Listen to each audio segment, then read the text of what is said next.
রামনবমীতে কলকাতা, পশ্চিমবঙ্গ ইতিমধ্যেই 200টা মিছিলের আবেদন। গোটা কলকাতা শহর রামনবমীর পোস্টারে পোস্টারে একেবারে ছেয়ে গেছে। অতীতে কোনো দিন এই ছবি দেখা যায়নি। না, শুধুমাত্র অতীতে বিজেপি নয়, অন্যান্য রাজনৈতিক দলের তরফ থেকে বিভিন্ন অরাজনৈতিক সংগঠন, কর্মসূচি সেগুলোও সনাতনী করা হচ্ছে সংগঠন। ব্যাপারটা রামনবমীকে হচ্ছে, সামনে প্রথম রেখে। থেকে আমি বলি এটা হচ্ছে অরাজনৈতিক। এখন যে কোনো ইভেন্ট হলে সেখান থেকে রাজনৈতিক পার্টি লাভ নিতে চায়। আর যেহেতু এই রামনবমীর মিছিল ইত্যাদির সঙ্গে প্রথম থেকে বিজেপিও যুক্ত আছে, হিন্দু সংগঠন যুক্ত আছে, এখন অনেকে যুক্ত হতে চাইছেন, কিন্তু সমাজের তরফ থেকে এই উৎসব পালন হচ্ছে। আর টিএমসি বাধা দেওয়ার চেষ্টা করছে, অলরেডি পুলিশ ধমকাচ্ছে, রাত্রেবেলা তুলে নিয়ে যাব, টিএমসির নেতারা ধমকাচ্ছেন। তো এই যে স্টেটমেন্ট দিয়ে কে গরম করছে হাওয়াকে? আর সবচেয়ে বড় কথা, হিন্দুদের কোনো সুরক্ষা নেই পশ্চিমবাংলায়, তাই তারা একত্রিত হতে চাইছেন। যে ঘটনা আমাদের চোখে আঙুল দিয়ে দেখালো মুর্শিদাবাদ আর মালদার, তারপর তো আমার মনে হয় সারা পশ্চিমবাংলার গ্রামে গ্রামে এরকম মিছিল বেরোবে। এবার এত ক্রেজ রামনবমী, তার কারণ কি বাংলাদেশ দায়ী না মুখ্যমন্ত্রী মমতা বন্দ্যোপাধ্যায়? না, এরা আটকাতে গিয়ে আমাদের বাড়াচ্ছে। দেখুন, মন্দিরের আন্দোলন যখন থেকে শুরু হয়েছে, সেই 86 সালে রাম রথ বেরোলো, রাম মন্দিরের হাওয়া সারা দেশে লেগেছে, তখন থেকে হিন্দু জাগরণ হয়েছে। সেই আন্দোলনের বিরুদ্ধে যারা ছিলেন তারা অসফল হয়েছেন, হিন্দু সমাজ সফল হয়েছে, মন্দির প্রতিষ্ঠা হয়েছে, আত্মবিশ্বাস বেড়ে গেছে। তো রাম মন্দিরের সঙ্গে সঙ্গে এই রামনবমীর শোভাযাত্রার যে বিস্তার, এটাও বাড়ছে। তো এটা হিন্দু সমাজের মধ্যে একটা আত্মবিশ্বাস ফিরে এসছে।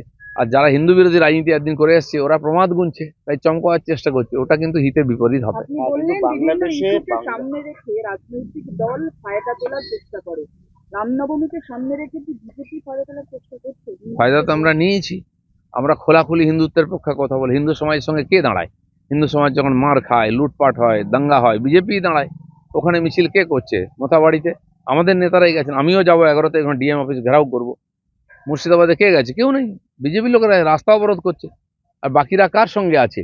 সে তো মমতা ব্যানার্জির ভাষণ শুনেছি আর নামাজের ওখান থেকে। তো উনি ওখানে গিয়ে হিন্দু সমাজকে ধমকাবেন, মুসলমান সমাজকে উস্কাবেন, তার পরিণাম যা হবে আমরা জানি। সে হিন্দুকে বাঁচতে হলে তার নিজের থেকে নিজের সুরক্ষার ব্যবস্থা করতে হবে। না, এবার কি অ্যাডিং ইনসাল্ট টু ইনজুরি, সেটা কি বাংলাদেশের এই যে একের পর এক ভিডিও সংখ্যালঘু নির্যাতনে, সেই জন্য কি হঠাৎ করে নিঃসন্দেহে সনাতনীরা জেগে উঠলো? যে কথাটা আমি ব্যক্তিগতভাবে প্রথম থেকে বলে আসছি 10 বছর ধরে, যে পশ্চিমবঙ্গকে বাংলাদেশ বানাবার চক্রান্ত চলছে, আজকে সেটা হাতে হাতে দেখতে পাচ্ছি। ওপার বাংলায়ও দুর্গাপূজার মূর্তি ভাঙা হচ্ছে, এপার বাংলায়ও ভাঙা হচ্ছে। ওখানে কালী পূজা, লক্ষ্মী পূজার মূর্তি ভাঙা হচ্ছে, এপার বাংলায়ও ভাঙা হচ্ছে। আজ বাঙালিকে বোঝাতে হচ্ছে না যে একবার উদ্বাস্তু হয়েছে, আরেকবার হওয়ার মতো পরিস্থিতি, যেন আগের থেকে জাগো হিন্দু। তাই ওপার বাংলার যে আহ, পরিণাম, যে দৃশ্য, আজ তো কেউ লুকিয়ে রাখতে পারছে না। কিভাবে হিন্দুর উপরে আক্রমণ হচ্ছে, অনেকে বলছেন সবার উপরে হয়তো হয়েছে রাজনৈতিকভাবে, কিন্তু দেশ বিভাজনের আগের থেকে তারপরেও লাগাতার হিন্দু বিতাড়ন, হিন্দু অত্যাচার আর হিন্দু পলায়ন শুরু হয়েছে বাংলাদেশ থেকে। এটা কাউকে বুঝিয়ে দিতে হবে না। তার জন্য মানুষের কাছে প্রতিবাদের কোনো জায়গা ছিল না। রামনবমীর শোভাযাত্রাটা আজকে ওদের কাছে হাতিয়ার, যেন পুরো হিন্দু সমাজ রাস্তায় নামবে, যে সামনে আসবে তার উপর দিয়ে হেঁটে যাবে। নিয়ে কি এবার বিজেপির অল আউট পথে নামার সময় হচ্ছে? কেন তাকে নিয়মিত উত্তপ্ত করা হচ্ছে। দেখুন, যেদিন থেকে অর্জুন সিং বিজেপিতে এসছেন, সেদিন থেকেই অর্জুন সিং এর পিছনে লেগে আছে। একবার এসপি 56টা গাড়ি নিয়ে তার বাড়ি গিয়ে অ্যাটাক করেছিল। তো ওটা ঠিকই আছে, বিরোধীকে রাখতে দেবে না, যার একটু তাকত আছে তাকে শেষ করবেন। অর্জুন সিংকে স্ট্যান্ড ঠিক করা উচিত। উনি এদিক ওদিক করেন, সমস্যা হয়ে যায় কর্মীদের পক্ষেও। কিন্তু ওনাকে টার্গেট করেছে ওরা, ওকে রাজনীতি করতে দেবে না। কিন্তু অর্জুন সিং লড়ে আসছে এসবের বিরুদ্ধে, পার্টি ওনার সঙ্গে আছে, যা করার আমরা করব। কিন্তু এই যে কঠিন সময় যাচ্ছে, অর্জুন সিং এর সমন পাঠানো হয়েছে, অ্যারেস্ট ওয়ারেন্ট ইস্যু হয়ে গেছে, উনি দিল্লিতে আছেন। মানে কোন নামে 100টা কেস আছে।